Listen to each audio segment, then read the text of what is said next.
culture.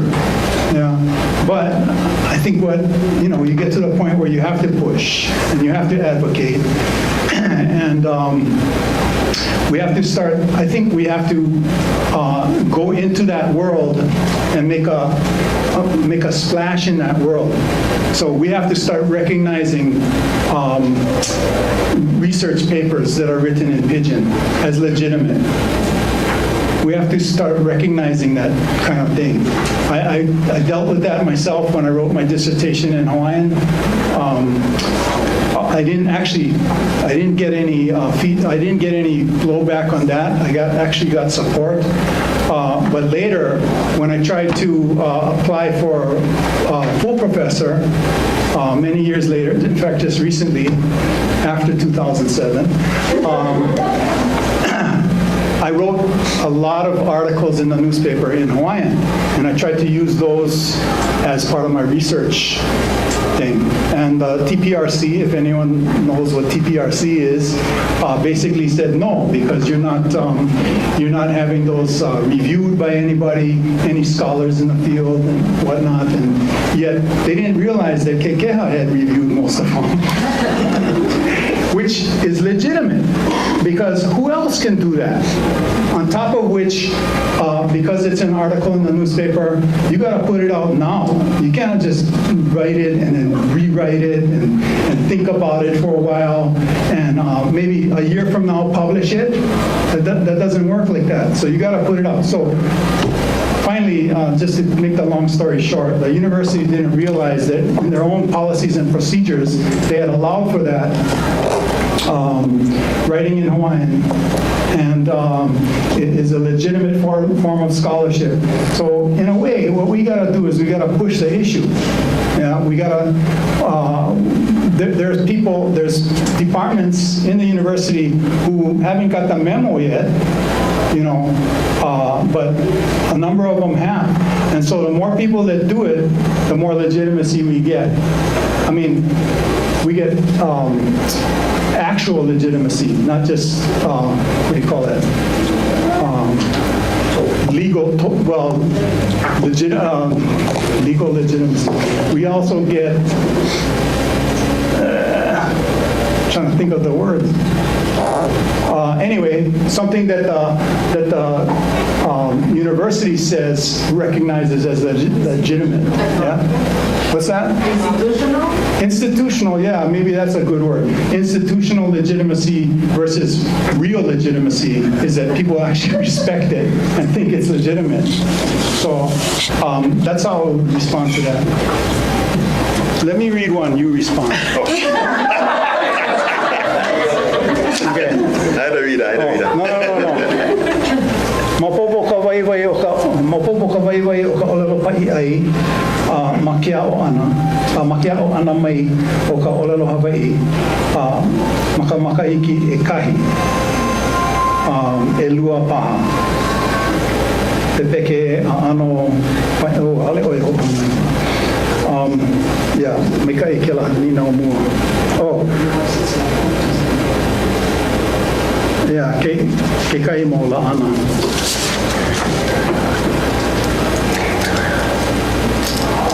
You're going to have to translate. Translate. I guess it says.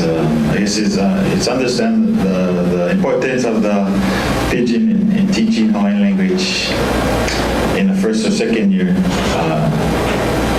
I guess the importance is clear, but. Where does the importance of that end in third or fourth year, which is a higher year level teaching? If I kind of translated that wrong, you guys can tell me wrong. Gong me. Good question. You get it? No.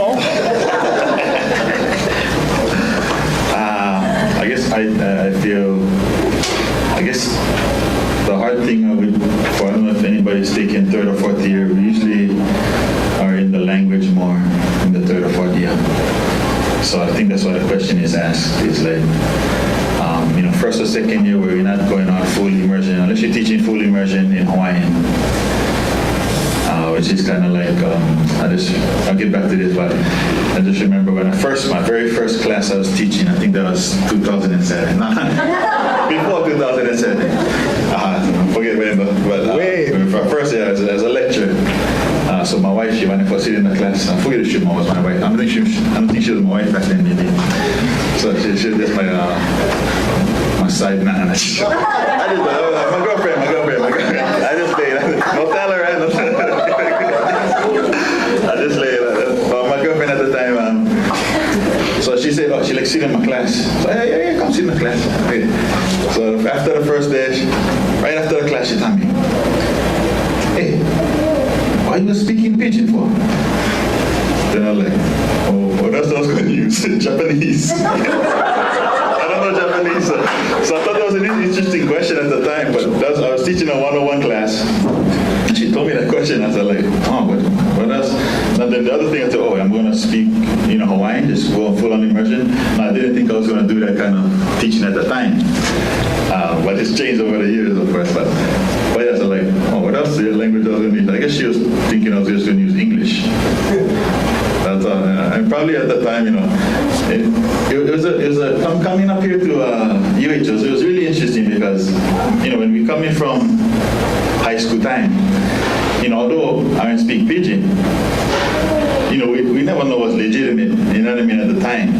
So we still think we was talking bad English or whatever that is, So, I remember Ben Kaitano was against us, no can speak that guy, no can speak pidgin. And so like, he's saying that while he's speaking pidgin, so I'm glad I brought that up. I'm like, interesting. Do as I say, not as I do. But I thought that was interesting. Mahalo, one of my teachers, for some reason it was another Mrs. Chow. I don't think it was the same Mrs. Chow, but at McKinley. One day, I forgot, I said something in class, and it was in pidgin, and she was like, oh, good. Now I know that you can say it in pidgin. Now say it in English. Then I just kind of laughed, I thought like, hey, she's trying to trick me into English. I'm not that stupid. But just her saying that, when made me feel good, because she kind of went legitimate. See that online I was talking earlier, I thought, wow. She said, hey, I'm okay with the pidgin, but she wanted me to go step, and which is what I feel like with pidgin. Many times people come and they think, well, they gotta teach us English. Well, unless there's an English class, and let me teach us English, right? And that's what we know, right? Hey, teach me whatever else I gotta know, math, but use pidgin so I can understand them, so that all the kids can understand them. But yeah, so I just have to get back to that. But back to this, it's really hard because when we start going with our first year, really good, and like how Yota was saying too, like get the good examples where we get the pidgin and I think follow the Hawaiian. So it's really good, but man, I really mahalo that. But man, it seems like still like some of our people, the Hawaiians, still get a hard time learning the Hawaiian language, even with some similarities, And I'm not saying nothing against them. It's hard, and I don't know if it's English they're blocking us from getting more of it or what. But it's really a deep thing, So it's, how do we get this? Do we maybe incorporate? Maybe we got to incorporate more doing third and fourth year. So that's a good question here. I'm not sure where to go, but usually, what I like about and No'eau is the one that kind of made me. No'eau Warner, he's an art Mekumu and Laiana Wong Kekeha and our colleague, but Aloha no, he passed away a few years ago. But either one, I was in one of his classes and. At that time is when he started talking about, pidgin is a legitimate language. Before I just was taught, I was believing everybody else, even though I was proud of it, I never speak, so I don't know if I can say that I was proud of it, but I spoke it, That's why I always silent in other classes, you know what I mean? I don't like talk because I feel like I wasn't smart. So, but Noel, inside that class, he the one was saying, hey, he can just start speaking from English to pidgin or to Hawaiian. And at the time I was learning Hawaiian too, and I could pick him up. He never needed he needed to, okay, I'm going to talk Hawaiian now. You ready? Okay. He could just switch anytime, and I could follow him, you know. So I thought, wow, yeah, that's right. And other stuff in the class is what he made me believe. Hey, yeah, you're right. Hey, that's one language. But before that, you know, I was kind of in the dark, you know. So I thought that was, you know, that's some of the things. That wasn't a Hawaiian language class, but it was a class on, I forget, 273. Remember 273? Yeah, What class that? that's from Hawaiian Studies, huh? Us. Oh, us. We're still Hawaiian Indo-Pacific. Sorry about that. Side bar over there. But yeah, so I think maybe that's one of the ways, you know, for people who get in hard time, if we can still use Pidgin maybe in the third or fourth years or whatever. Yeah, I mean, we just got to try, for teachers as us, you know, I think we always got to try and expand our horizons on how we teach and how we look at things. So, you know, if we stay stuck in such certain place where, I'm not going to speak Hawaiian, or I'm not going to speak English, sorry, or I'm not going to speak Pidgin, got to be Hawaiian full on 100% in this class. But you got to look at your class, you know, you got to look at our audience, you know, it's an important thing, right? So I can be blasting everything Hawaiian full on, but there's nobody, you know, only 5% picking them up. You know, is that worth it? You know, and especially more worse if my Hawaiians ain't getting it, you know what I mean? So, you know, I love all the Haumana. But, you know, I think I heard somebody else say this, I think it was John Osorio, like, sometimes with our Hawaiian, you know, our people who still learn the language, we just feel them a little bit more, you know. And I'm not saying we don't feel it for the other students, we just don't feel them a little bit more. So, you know, so that's what I think. So I think, you know, maybe we gotta try. I don't know what the answer is. It's hard. I mean, I'm trying all kinds of stuff in my classes for see if the bug get down to our students. You know what I mean? But maybe I'm not trying enough. So I think we always, as teachers, all of us, you know, we just gotta try. If this ain't working, try something else. We always gotta look for other ways. So maybe we gotta get back and try to incorporate more of Pidgin and, you know, try to see how it is. Hopefully that was answered. Maybe like 5 more minutes, yeah? Oh, sorry. Okay. No, I'll wait. I read. Yeah. Wait, I want to say something else. Okay. One thing that came up and comes up every once in a while, and I heard this because somebody told me that they're not going to speak Pidgin, they're going to speak only Hawaiian and English, Hawaiian and English. And to think of that, in order to support bilinguality, you have to recognize that monolingualism is problematic, and that sort of forced monolingualism is not good for anybody. So we find value in another language. And then to say that I'm only going to speak Pidgin and Hawaiian, English and Hawaiian, but not Pidgin, is hypocritical, right? You're basically saying, 2 languages is okay, but 3 is not. And that buys into the whole thing, the old myth about Pidgin that, you know, you get too many languages in your head, you're going to explode. You know, that's problematic to me. So, yeah, go ahead and read that question. Whatever one. This one, it's kind of two of the same, though. I'm trying to choose this one. Okay. One of my students from Oregon says Pidgin is her heritage language. What would you tell her about developing her identity and skill as a learner of Pidgin as a second language if Pidgin should not be taught in a class?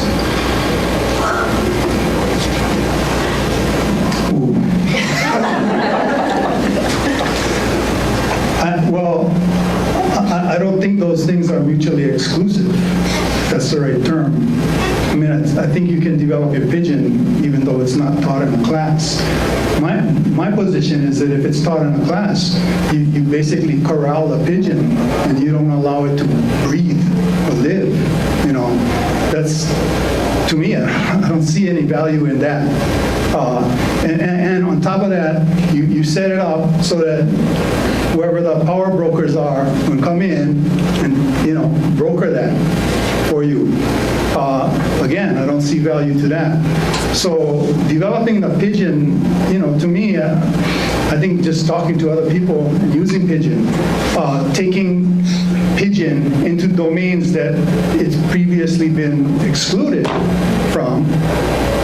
Can I leave a from at the end of my sentence? Oh, I don't know. By taking it wherever you go, we shouldn't artificially constrain ourselves to say, oh, okay, well, I'm not going to do it here, or I'm not going to do it here. For me, this is not artificial. What I was saying earlier is I feel like if I'm at the university, I'm so used to speaking a more standard form of English that, and again, I know some people might not think what I'm speaking is standard, but it's different from when I was working construction. Yeah, very different. So that's changed, and now I feel odd speaking Pidgin in a university setting. It's almost like the setting is, like constraining me and saying, no, you cannot do that, right? So that's an issue that I don't know how to deal with it. Hopefully, the person in Oregon can find a way. If she values her Pidgin, then just go for it. Speak it wherever. In church too. Yeah. No domain should exclude Pidgin. I just real fast, okay, now. Yeah, I think wherever you go, that's true. But before, a long time ago, I remember when I was smoking time, we learned like, when in Rome, do as the Portuguese, no. Do as the Romans. Even when I was smoking time, I used to think, hey, how these guys, they come in, from the mainland, they're not speaking like I speak. They're not doing like how I do. So I used to think, oh, that's interesting. But when we went to the army, me and my friend went army, and the very first day was going to, after basic training, we went to one of our schools. We're walking down the road, we see somebody, my friend started blasting them, Pidgin. The lady would look like she had a question mark, like how the cartoon get the question mark over her head. It's like, oh, bro, we gotta talk like that, we gotta try to change the way we thought. She didn't know what you're talking about. So he would change whatever he said, and then she understood. So, but finally, when I went to Germany, I met this guy. He actually graduated, I think maybe 2 years before me in McKinley. So he was kind of from where I stay. He lived Kalihi. He used to live Kalihi. That brother, full on Pidgin. No matter who he's talking to. The captains, the people below him, he wasn't charging, so he had people below him. So same thing, full on Pidgin. He right. Guys, I'm not getting right Pidgin. Seemed like, well, probably not good English either, but when I type all that, but it seemed like good English to me, but probably not to teachers. But this guy, he right full on Pidgin. And I thought it was interesting because he was in the army about more than, I think, almost 20 years. So I was like, oh, you just been keep him all that time. Nothing may change. Like, oh, that was awesome. I mean, but so no matter where he went, I met him in Germany. And finally when we got to, oh, yeah, you're McKinley. But wow, full on Pidgin. That's all. He never changed nothing. Me, I changed him. And I was interesting because some of my friends that I met, my acquaintances, when I say something like Pidgin, they're like correcting me. It's like, you're a teacher. How can you correcting me? I wasn't used to it. Like somebody who I hang around with would correct me how to speak it. Except for my grandma, she used to correct me and stuff like that. But I thought, wow, none of my friends don't correct my speech. Oh, that's interesting. But I think I have changed too, like how Laiana said, just throughout the years. So my Pidgin not that good either, I think. So that's just what I try to say. But I think, wherever you are, no matter how it is, but what I like about, for the Hawaiian language movement, anytime you start getting the, kupuna get together, all native speakers, and then to me it's much more beneficial when they get together and they start speaking, because then we can learn too, but there's going to be plenty of people speaking one time, like how Laiana said, hey, we go in there, go talk to our Pidgin speakers, if you keep that, develop them or whatever. I think that's true, because like how you were saying now, I forget what he said, stay hard, I forget what Yotta said, but we've all had that experience where the one holiday guy, come, we like try to be part of us, and it sounds real strange when they first start to do it. But if they keep on hanging around us, then that's when the ball come socialized, then the thing come more and like, the sound will come out there. But not if they really just go in the book or whatever. So they stay around plenty people. And I guess that's maybe one of the things wrong with the class too. Like, what if we get that one class and then only get like 2-3 guys who speak Pidgin and everybody else not speak Pidgin? So it'll be like 20 and who will influence who? I don't know. That's an interesting thing. But we see that happening in Hawaii. Yeah. Call my mahalo. Sorry about that. Okay, so I think because of time, we're going to wrap it up here, but I just want to comment that many folks who paid attention to Pidgin, like in social media and other places, like comments on news articles about Pidgin being counted in the census and stuff like that, who are on the continent, they show a lot of nostalgia for Pidgin. People who are away tend to have nicer things to say about Pidgin sometimes, and it's really interesting to think about what's going on there and to think about that more deeply. But yeah, I'd like to again just thank you and mahalo these two for coming and sharing